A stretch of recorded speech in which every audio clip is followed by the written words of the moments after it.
Welcome to the lovely brown skin. Today's topic is stay woke. Now, I know you guys have heard over and over again, you hear the phrase stay woke, stay woke, stay woke. What does that really mean? Well, I have a guest today and a good friend of mine. We go all the way back, all the way back. And I want to pronounce your name right, the new name. Is it Kheru? Like, help me out. Help a sister out. Okay, well, Kheru, Anset, Aten. right. That's it. But you got to put a little twist to it, okay? Okay. So the R that's in there, okay, it got like a little roll to it. So when you pronounce it, it's Kheru. Kheru. Kheru. Oh. Yeah, it's gonna take me some time. Yeah. So the R in words kind of produce a natural roll sound. If you push it a little bit, it actually is a natural flow to it. So, but for those who can't pronounce Kheru, it's just Kheru. Kheru. Not like K-Roll syrup. You know what I'm talking about? You know that's where I was at. I was like, oh, I got K-Roll. Like yeah, K-Roll syrup. Kheru. All right, and I got R in my last name. It's just Kheru. Right, so it would be pronounced Rudolph. You got to roll the R. Get fancy with it. Get fancy with it. Yeah. I like get fancy with it. All right, so for those of you who don't know, I'll give you what the Webster's dictionary, the Webster's dictionary definition of woke. I had a problem with it, but I'm gonna give it to the people because you already know how I roll. I believe in edutainment, okay? So woke, according to Webster, is a slang term easing into the mainstream dialect of AAVE. What's AAVE, you ask, in case you don't know? African American Vernacular English. I just think it's just more letters for Ebonics. You know what I mean? I'm like, they're just trying to get fancy with it. Let's just call it what it is. So I guess it's a term that we use, even though we know woke was the past tense of being awake. Woke, what actually, yeah, the past, what was that that's thing? right. It was awake, woke. Awake. Yeah, past it, awake. Okay, she's awake, she's woke. I guess it might be us. Did we do the woke? Yes, I think we did. I did a little bit of research on it as well. And what came up was that, pretty much what you said, that's a word you won't find in the normal dictionary per se. So the way the word is used, woke, okay, it's to awaken somebody. But you know how we awaken is in the present tense. Woke is our past tense. Right. But woke right now, what we're talking about is being awake. Right, but it also has under our, I'm just going to say it like this, under our urban meaning to the word, it basically means the word woke. And, I tell everybody to do your own research because I don't like to sound like I'm dictating or this is how I feel. So just do your due diligence research in the word woke. So it's pretty much our word, not like we own it, but we used it. So basically it's to bring awareness to what's happening socially, injustice, right? Being aware of injustices that are done to Black people, quote. Okay, social awarenesses, because that's what it's all about now, right?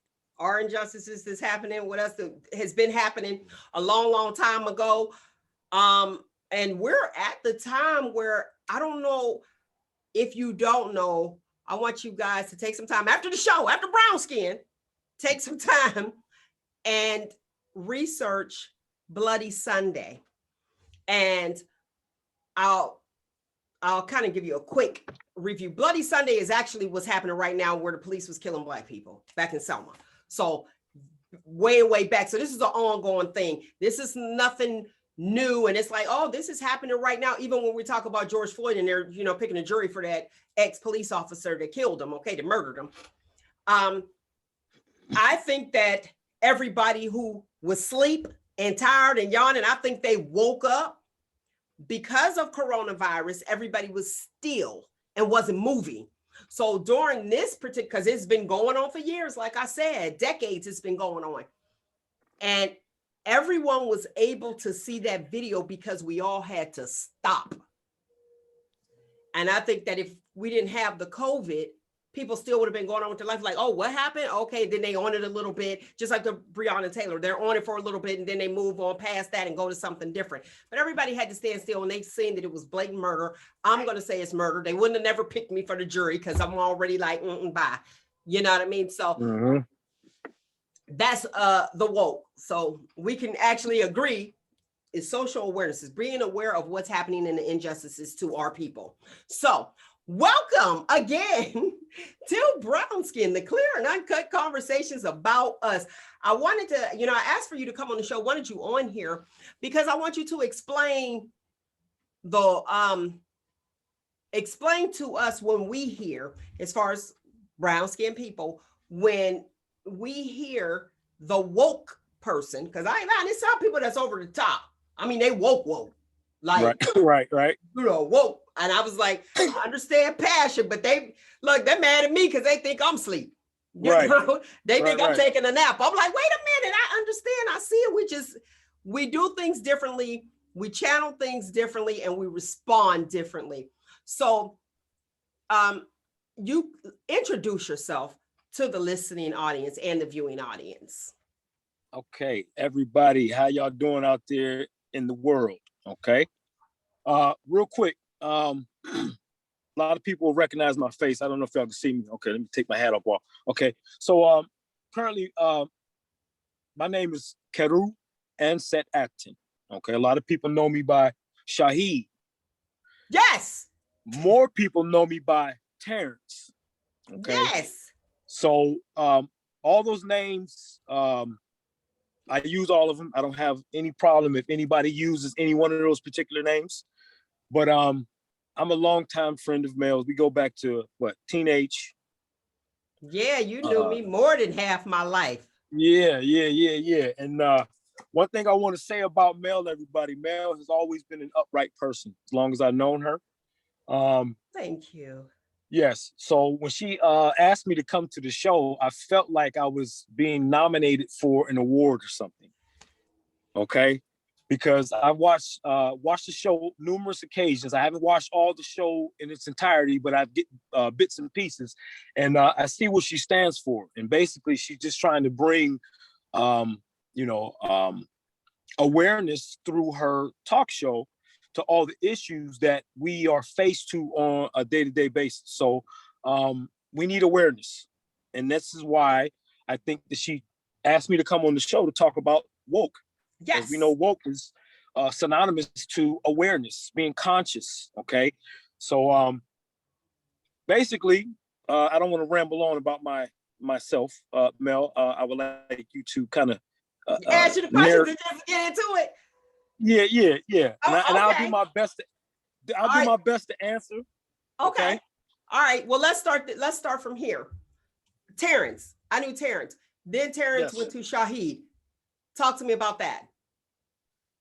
Is that a name that you chose, or like you was like, that's sweet, I'm about my name Shahid? Yes, I chose that myself. Okay.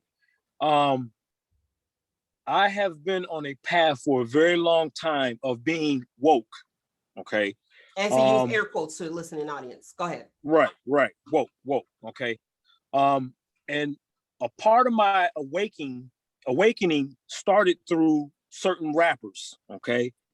Namely like KRS-One, X-Clan, Big Daddy Kane, Brand Nubian, Poor Righteous Teachers. Yeah. Just to name a few of them, okay?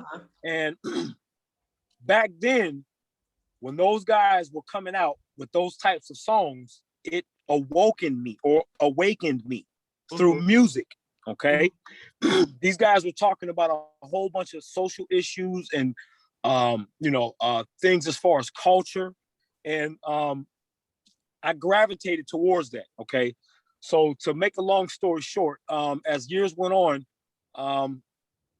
I began to study more and more, and found out some things. Okay, so basically, the name change came from me not wanting a European name anymore to myself. Okay. It's not that it's a bad name. My mom named me, she didn't know no better, you know what I'm saying? But as far as me having brown skin, I think I need to have a brown name. Okay. And what I mean by brown name is maybe I can explain it to where it's a cultural thing. Okay. So doing research and came across the name Shahid. I got into the Nation of Islam for some time. That turned me into a very studious, a very learned individual. I was definitely passionate about, me learning about culture. Okay. And as time went on, I elevated through different schools. So that's where I'm currently at a Egyptian name, which is Kheru, Anset, Aten. To make a long story short, so basically I just chose names because within my learning, I was told that as long as you hold your slave master's name, you will never have a true identity to yourself. So even if I had to make up a name, like some of our people do within the Black community, we make up names, and sometimes the names sound a little so-called ghetto. I don't think we should do that anymore. We need to let these women be creative with the names that they're coming up with because they're unique. Okay. And it's not tied to a European naming system, if you will. So, some of the names can get a little crazy, but crazy ain't really a bad thing. I look at it as crazy dare to defy what we've been talking about names and stuff like that. But I would also like to say, like, within names hold meanings. Okay. A lot of cultures have names and they try to govern or raise a child according to that name. Okay. And that's one of the things that we have lost in this America that we live in. We have names, but we don't have meanings to the names. And I think if you give a meaning to a name and try to raise and bring up a child under the meaning of the name, it will help mold and shape them into a different person. Okay. So as far as the name change, Mel, just a little bit of history on why I changed my name. And, I could go on and on and on and on, and I don't want to ramble on, because I don't know, the time. Yeah, we got an hour. We got only an hour. That's it. Okay. So, but now when you said with the name, and you are absolutely right regarding the name, you have to watch what you name your children as well. And here's the thing, when you name a child and they take on the meaning of that name, and that name may have been not, speaking with the culture, just period, that name may mean something, and then you're upset. Now we'll go with the name like Malik. Now I named my son, his name is Malik. My son too, my oldest. Now, king, great ruler. Problem was, in school, they kept calling me up there, but I already know what I named him. So here's a leader, a great ruler. He's not going to comply if he doesn't agree. So it's like, okay. And then my daughter, who has a European name, most will say Courtney, but it means attendant to the king. Ironically, my son named her. I don't think he even knew that it meant that, but it's like, oh, this kind of go together. You know what I'm saying? Right. Now with my name, I'm sure everybody like, oh, Melanie. That and growing up, honestly, because I wanted my name to be like, I needed an Isha, I needed something, and I was like, I'm the only chick in the projects whose name was Melanie. I'm like, what the heck? Yeah. So long story short, but Melanie actually means brown skinned. Hence the title of the show. Brown skinned lady. That's it. Now I'm like, okay, then let's do it. So yes, there's meanings behind the name. So I'm with you on that. And I had to just share that. Now, when we talk about the woke people, the social, and we came together, decided, okay, woke is social awareness. But you have those who like to force it on other brown skinned people and feel as though that brown skinned people don't know. They're like, you don't know, because that passion they believe is not there. What would you say to that person? And how do you approach people as far as making them aware of what's going on? Okay, well, I'll tell you right now, that comes along with the learning process. Okay. we get so excited sometimes when we learn something new and we feel so passionate about it. And we have maybe even gone to the extent to know beyond the shadow of a doubt that what we've learned is actually a fact. And when you have facts or things that you can prove or have a strong proving for it, you tend to push a little more passion sometimes than's needed. Okay. So I think it's more of an excitement thing to where, you know, when you learn something so profound and you want other people to wake up to it or be aware to it or give consciousness to it, you come off kind of pushy, okay? And I don't think that most people who do that, that is their intent, to force it on somebody. I would say it's the passion behind what they've learned. And sometimes if it's not, you know, read properly or not given properly, it will be misinterpreted as you're forcing it when it's just a strong passion. So through my years of learning, I have always been very, they say, well, you can't say it like that. You got to find another way to say it. And I'm non-aggressive. So I'm like, what do you mean find another way to say it? I try to give the utmost respect when I try to bring knowledge to people and awaken them to certain things. I don't force it. I'm just passionate. So until somebody asks me, why are you so forceful? Then, you know, I won't really know to let them know that, oh, my bad, I'm not being forceful. That's just, I'm passionate. You know what I mean? So the way I go about it now is from learning that flaw in my character of coming off forceful, I had to find awareness. Well, why do people keep telling me you can't say it like that? You got to find another way to say it. I'm like, man, I'm saying as nice as I possibly can say it, but the passion is what made it seem like I was forcing it. And a lot of people used to call me militant. And I'm like, militant? I know the definition of militant. I don't walk around with a gun trying to teach people. Militant is, almost like you're getting into a fight. And I never would get into a verbal fight or a physical fight. It was just a passion behind it. So until I overstood, I need to learn how to express to people that I'm not being militant and I'm not being forceful. I am passionate. So until people get aware of using the word passionate, they're going to always sound like they're being forceful. But then you do have some people who have become cocky and arrogant within their studies. And that's not a good thing either. And cocky and arrogantness definitely comes off a lot forceful than, you know, your average type of conversation. So I don't know if I answered the question or. Yeah, you explained it, and that's what we're here for. Just make it clear, uncut, and just talk. And you don't, and knowing you as long as I did, you don't like to hurt other people's, if that's I was gonna say other folks' feeling. You know that's going into the dictionary, right? The new words, folk. What's it? Folk? Folk is going into the dictionary, and finna. We finna go to the store like FINNA. I'm like, stop it. But let me stay the task. I was like, y'all killing me here. You're killing me. But finna. Yeah, finna. We finna. Like, stop. Yeah. But when you look at when people look at you, okay, so it's like, okay, I know Terrence. Fun guy, but you have always been orderly and consistent. And not that it's not firm. I won't say, you know, but when you make a decision, your decisions are firm. So maybe that's why they're probably saying militant, because it's like, we know when we come to you, come correct and lay it all out, and then you'll respond. Yes.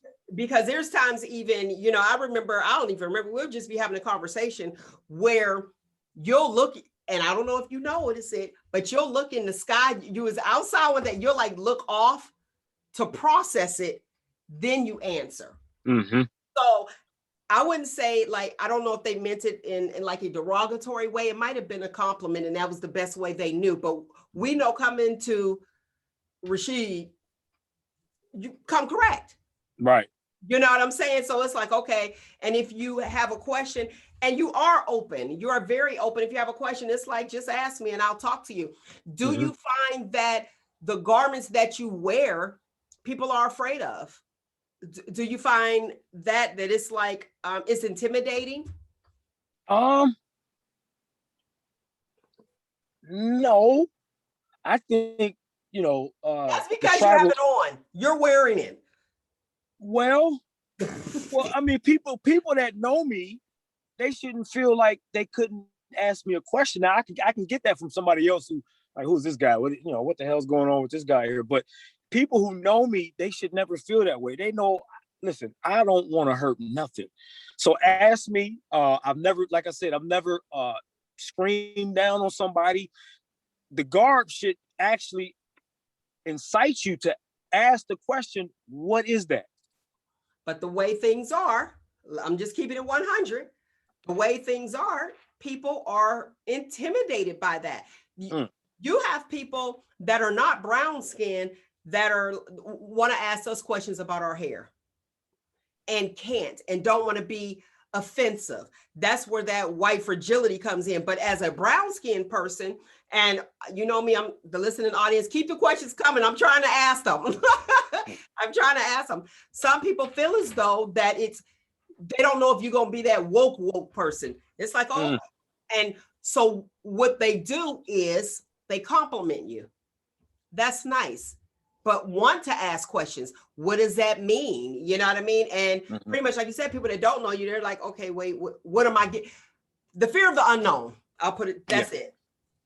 Fear of the unknown. Yeah. So you personally feel as though that the clothes that you wear, just because it's not the same, and I don't want to put words in your mouth, not what we're accustomed to, shouldn't be a fear factor. By no means. By no means. You gotta and I'm gonna borrow this from Martin Luther King. He said, judge according to the content of the character and not the skin.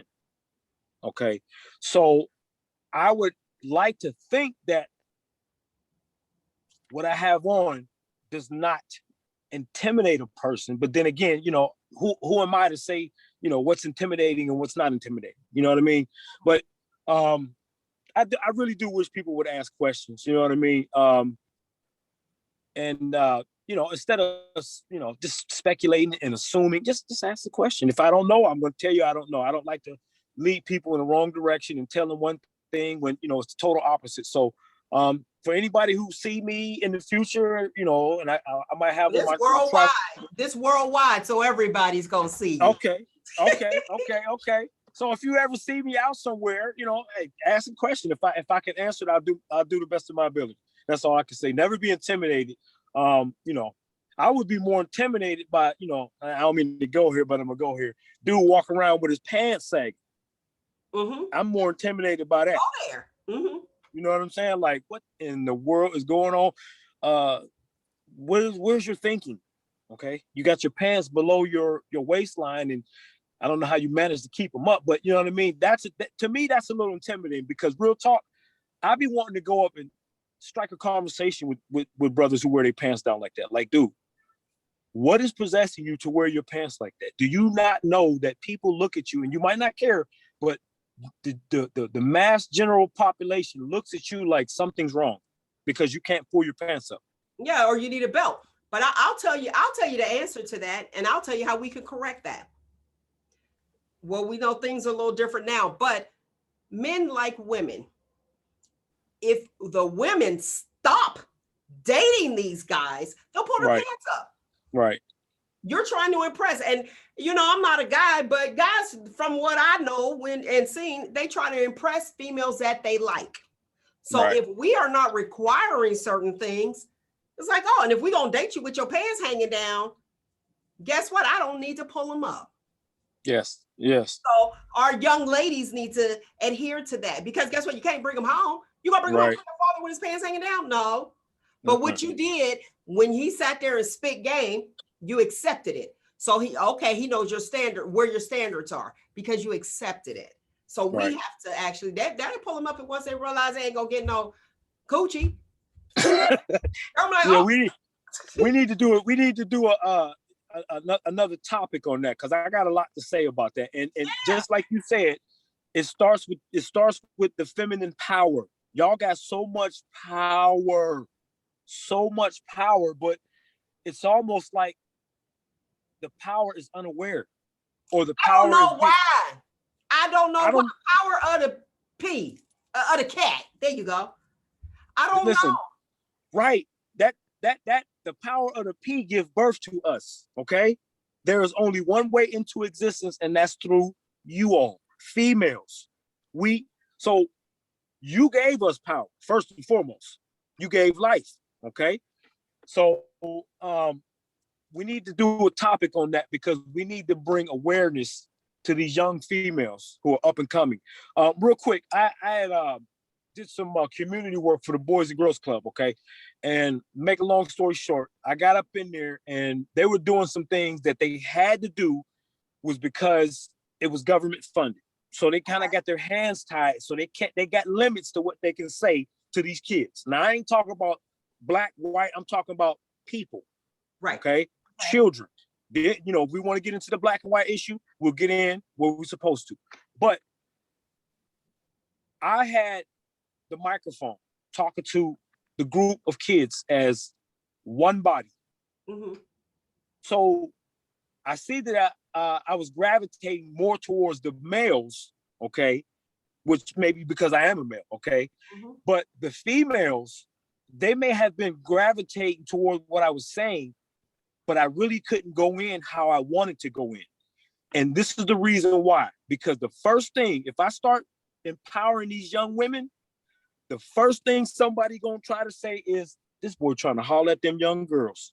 Yeah, I don't trust that. Yep, you got to be careful. So I have to safeguard myself, and this is why we need some women who are conscious and aware, who can stand up and teach these young women what it is to be a creator. Yes, okay? What we are. Yes.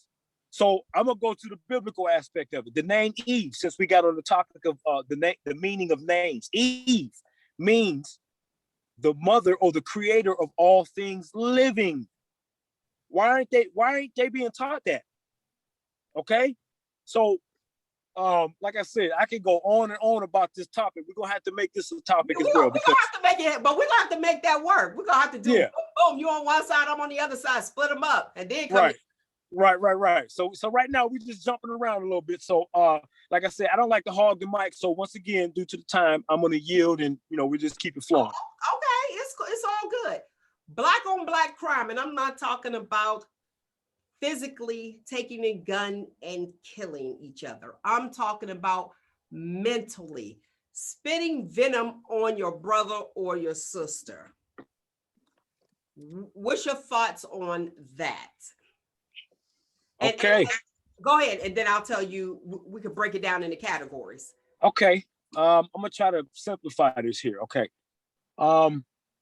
We got this thing that we call spelling.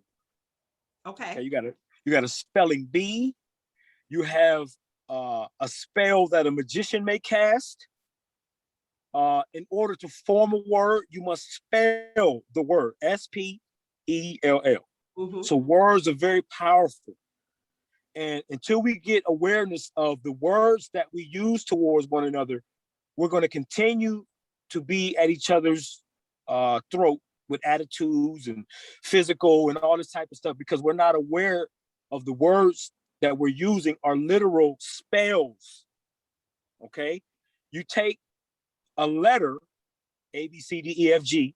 They all have different sounds. They got different shapes. You take those letters and you form words, okay? So this is how a word is constructed through the art of spelling. So once we get the word constructed, then we cast the spell either verbally, text message, sign language, and then sometimes we can speak without even talking, body language, okay? So until we get to the point that we know what words are really and what they're used for, we will never really be able to communicate with each other as best as we could.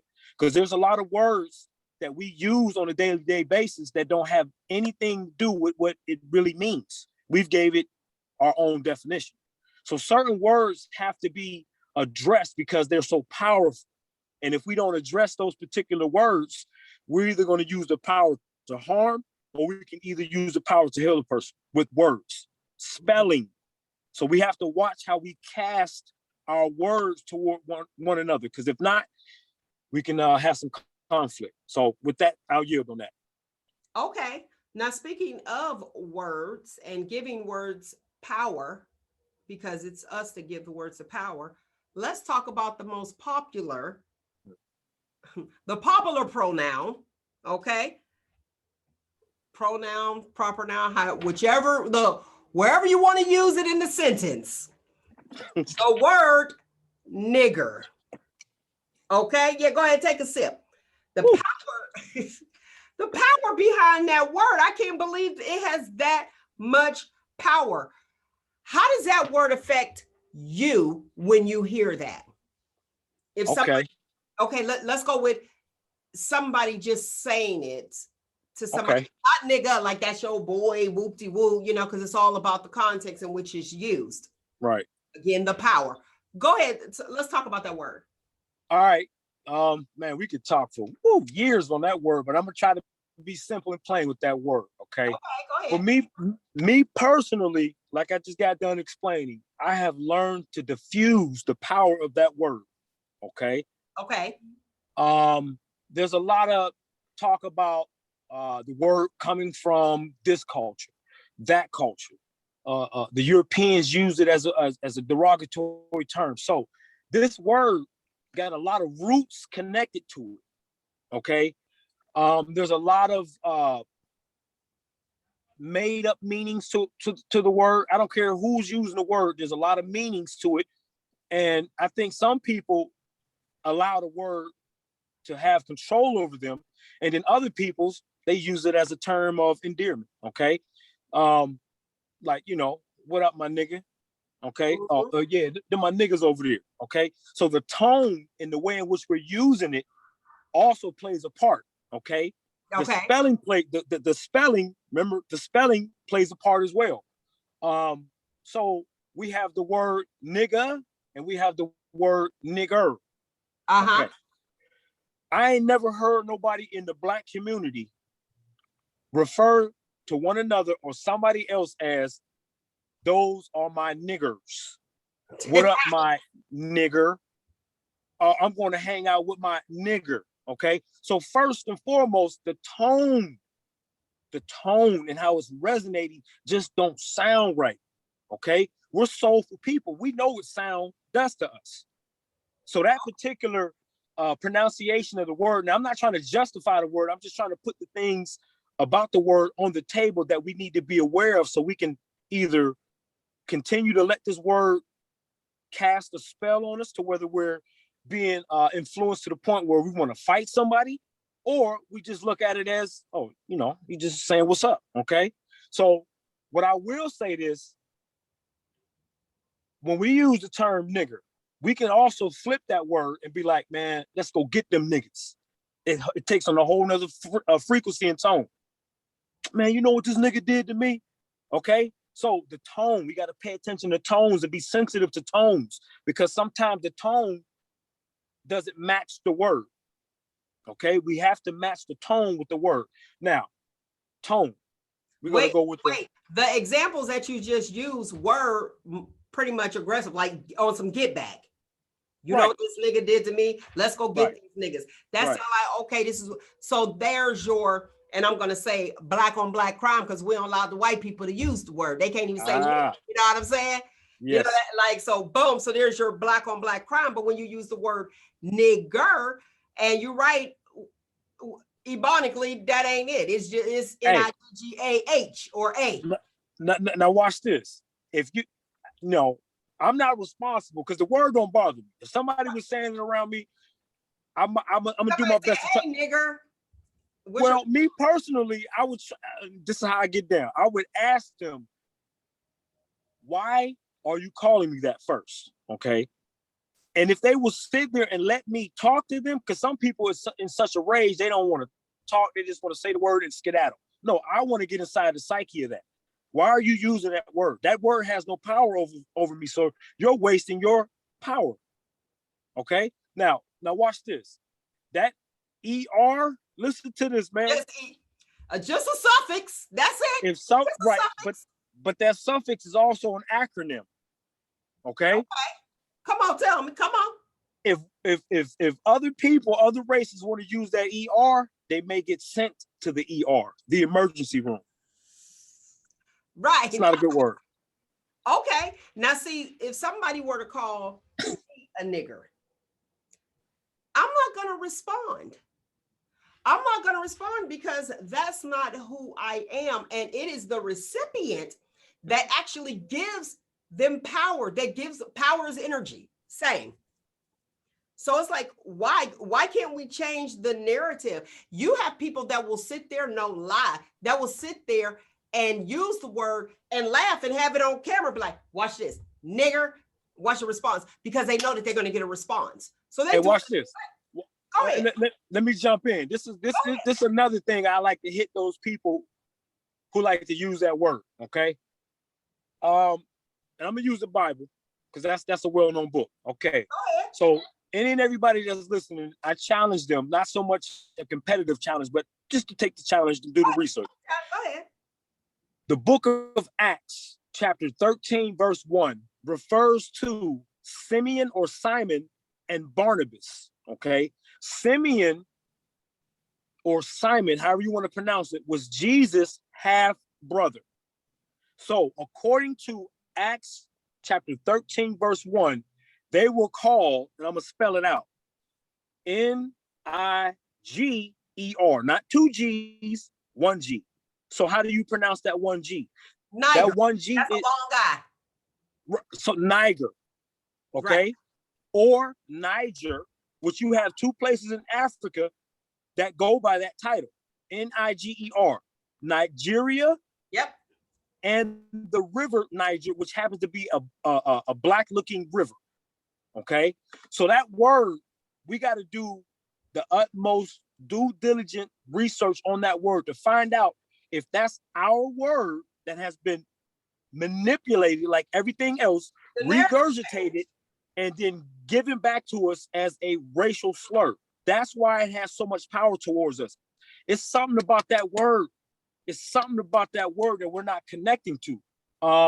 Because like I said, Acts chapter 13, verse 1, Simeon or Simon and Barnabas were called Niger, however you want to pronounce it. So due to the Strong's Concordance, which is the actual either Hebrew or the Greek, where you get the actual words of what the Bible was revealed in, not this English crap, which causes us confusion. Okay. Yeah, so when you go into the Strong's Concordance, it gives you the English concordance for either the Greek or the Hebrew name word. Then you'll get a whole nother meaning. So when I look up the word, or when you look up the word, you do your research, you'll find out that the word, according to the Greek, which is the New Testament, Niger refers to black, the color. Ooh. So just like in his in Latin, what is it? Negro. Right. Black. You gotta roll that R, negro. There, oh yeah, I gotta roll the R. Yeah, I gotta roll the R. Keep it right. You gotta roll it. Now and I wanted to ask you that because a lot of times, like with words, like I said, words are powerful. Either way, either we remember the experience we had with words or people, the proper nouns, we'll say, as far as, you know, with the word nigger and what they're using it for now and why they use it as a negative. Usually with that, it's the experiences from the person, place, or thing that attaches us where it actually it gives us meaning. So let's just say I walk in a room like a table. Okay, you look at the table. There's a thing. Boom. Then we got ourselves a noun. There we go. What happened? Did I hit my knee on that table or was I eating at that table? You see where I'm going with that? It's like, yeah. So it's the experience. And then you have like the younger generation that has taken on that as a derogatory. Like you said, we need to do the research and see where the word derived from and how do we allow people to change it into what they think it should be. Like the word, i.e. nice, Nice, nice. Not a good word. Nice used to be a bad one. It just be a terrible word. That was it meant ignorant To be nice meant to be, it used to mean ignorant, but we as Americans, we changed the narrative and it's like, be nice. Do you want me to be ignorant? Or they changed it and put it in the Webster dictionary as what they wanted to, like folk and finna and all the other ones they throw in here now. And it's like the narrative has changed. So I appreciate you saying that. We have to see where the word derived from and why are we so offended. And if you want to take it in, you know, if you want to take, like you said, the tones, the negative tonation, if you want to take that and have a reason to be, look, a reason to give it power or waste your energy on, then do you. But my words are only words. But they're powerful. Yes. They're powerful by experiences. Yes. Agreed. Now that's just me.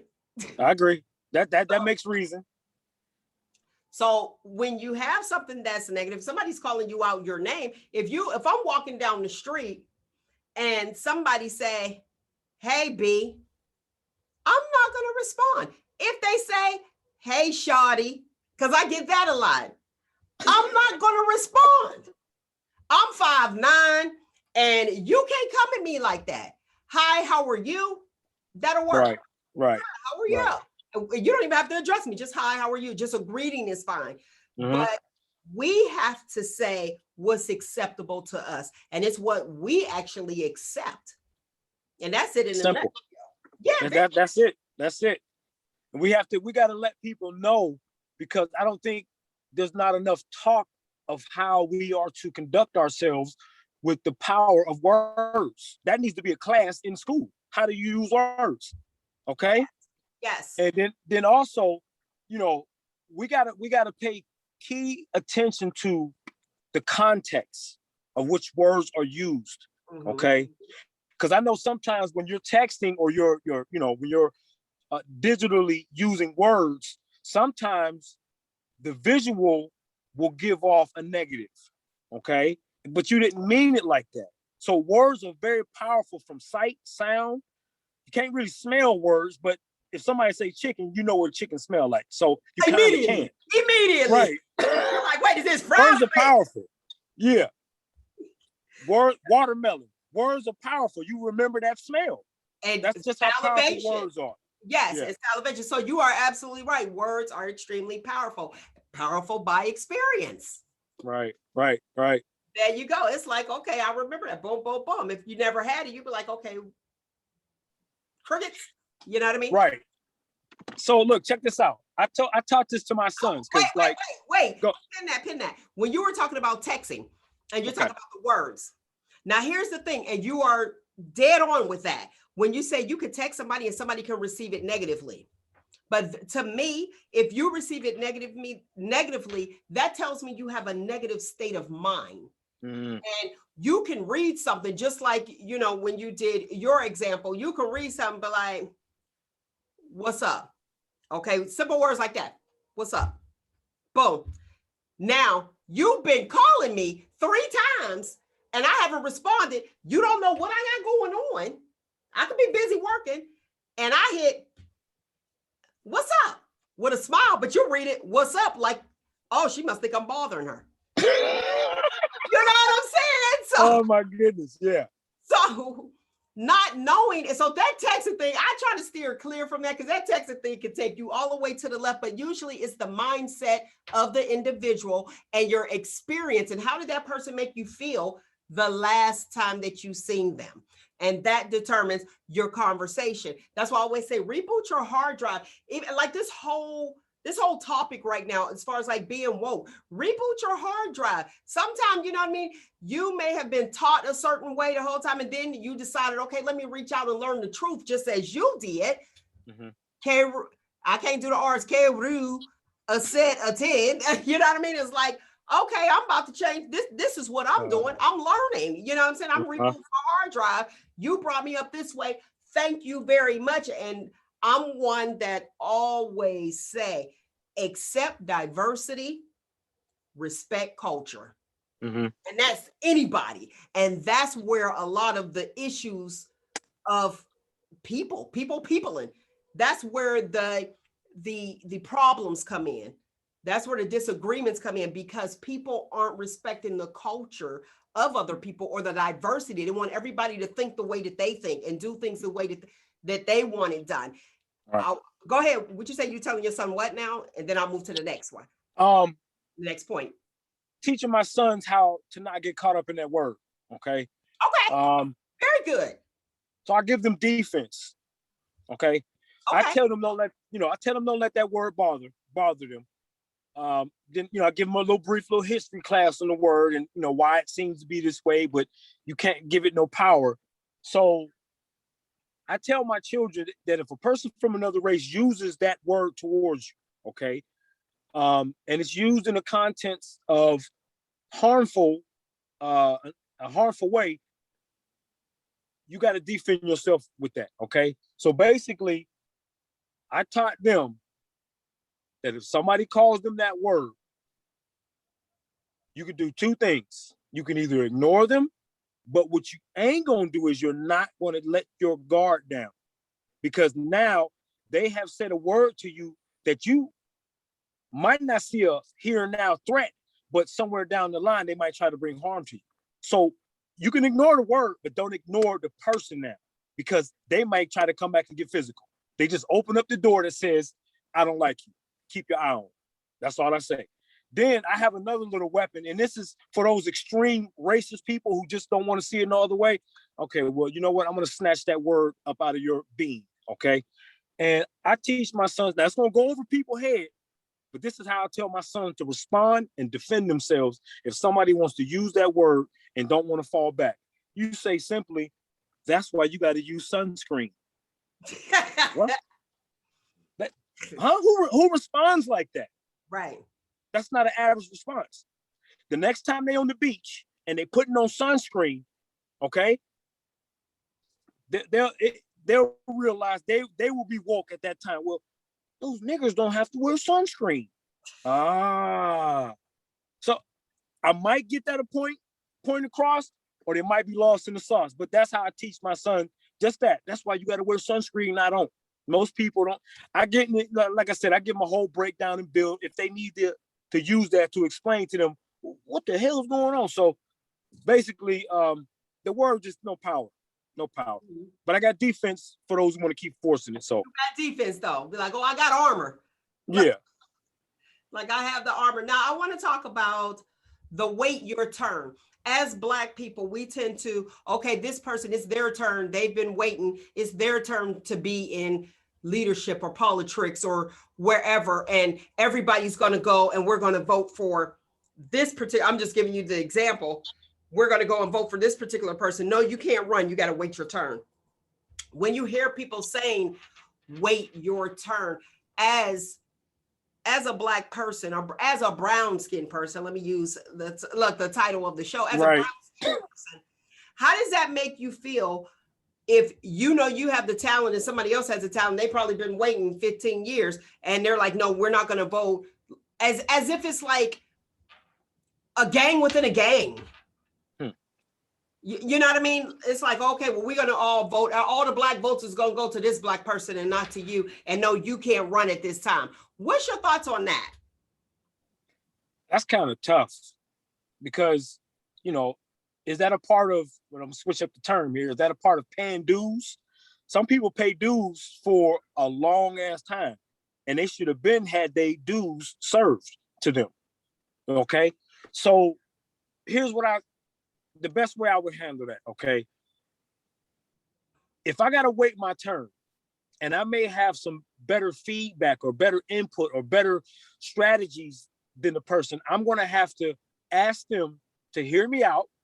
Then I hear you out. Let's put it on the table and we'll compare and contrast. If you gotta take a little bit of mine and add it with yours to get this thing straight, then by all means. Me personally, I'm not looking for credit. I'm looking for solutions. So there you go. If I want that position, that's kind of egotistical. I want solutions. I don't care if I'm a pawn or the king. I don't want to go to war. I want solutions. Okay.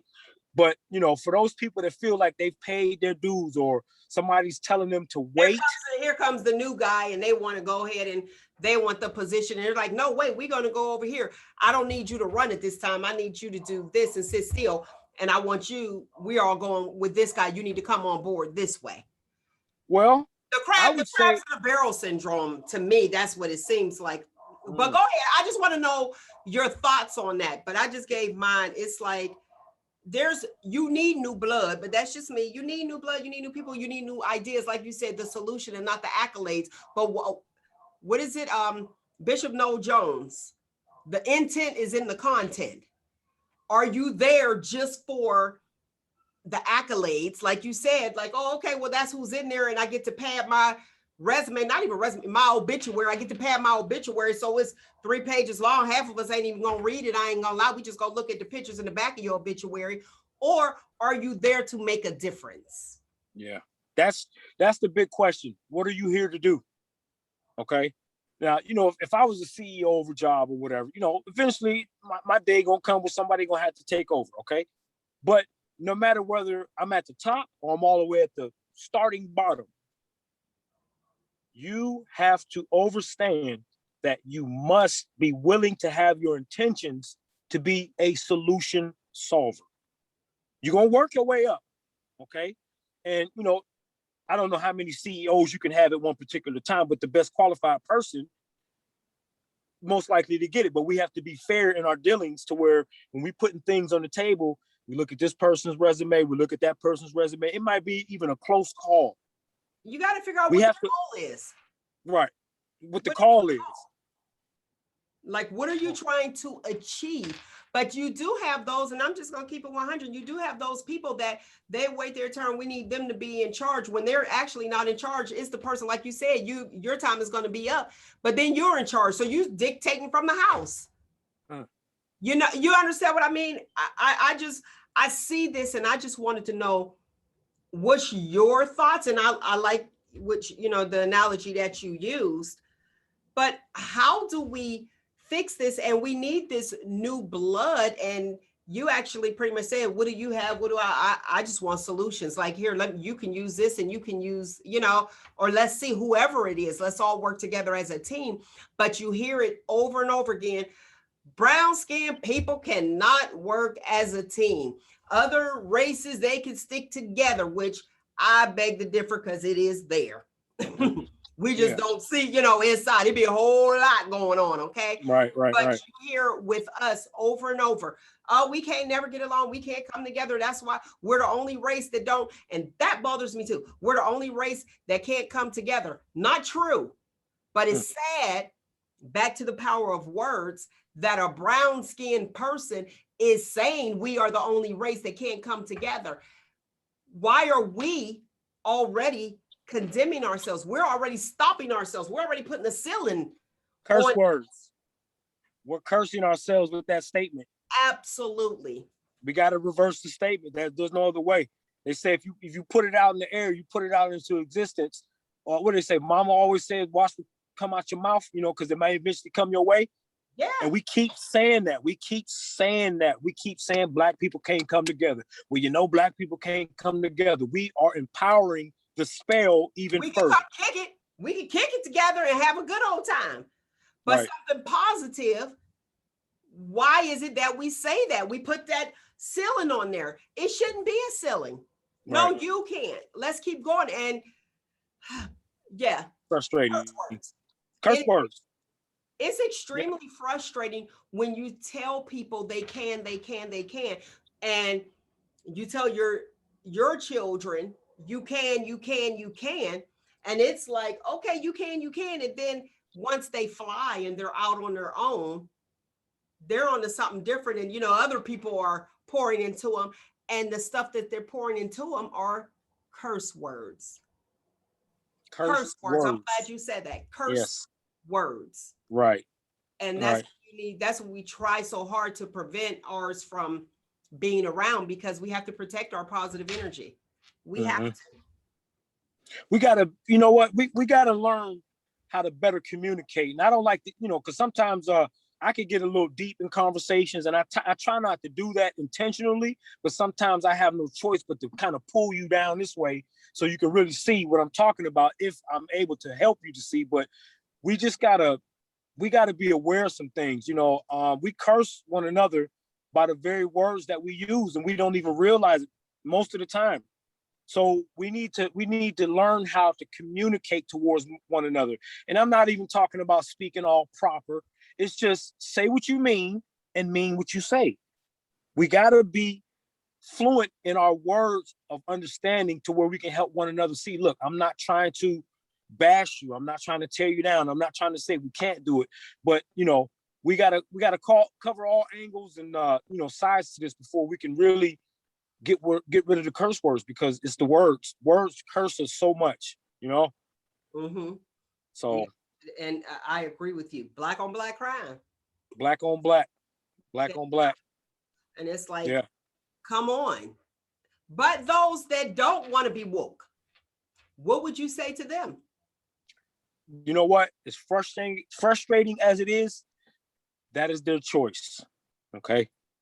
All I'm gonna do is when you come around me, if you talking some foolishness or whatever, I'm gonna try to unfoolish the foolishness. Okay. Mm-hmm. So either you're gonna come where I'm at, because I can't come down where you at.